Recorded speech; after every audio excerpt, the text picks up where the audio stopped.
Bukas pa lang magsisimula ang klase sa ilang pribadong eskwelahan sa bansa. Ang pulisya na magbabantay, partikular sa University Belt sa Maynila, nakahanda na. Nakatutok si Steve Dailisan. Alas 5 pa lang ng madaling araw bukas, propwesto na mga tauhan ng Manila Police District sa iba't ibang universidad at kolehiyo sa University Belt. Bukod sa mga tanod, 2 pulis ang nakatoka sa bawat assistance desk sa mga eskwelahan. Tututukan daw ng pulisya mga lugar kung saan maraming kaso ng petty crimes tulad ng agaw cellphone at holdapan sa mga pampasaherong jeepney. Kasi nakakritikal na dapat tayo lumasyo sa mga incidents ng snatching.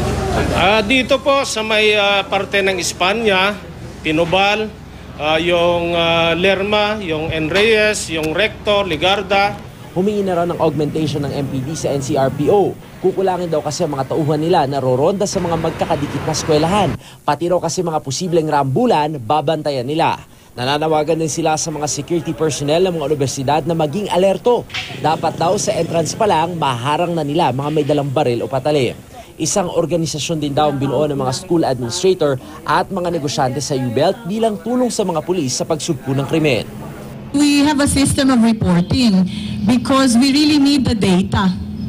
So may sistema kami within campus. They can report to our committee, yung aming pinubuong samahan, para malaman namin. At kung alam na namin, mabibigyan ito ng karampatang atensyon at solusyon.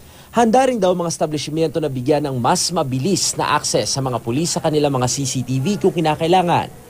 Yung pong paglalagay ng mga CCTV, napakahalaga po niyan upang nasa ganun po'y mamonitor natin at makita natin ang mga taong nasa sa ating paligid na kung saan kung may masamang elemento, ito po ay magiging isang maiiwasan po ang mga pagtatangka. Request namin sa mga maglalagay ng CCTV na medyo yung mataas ang megapixel niya.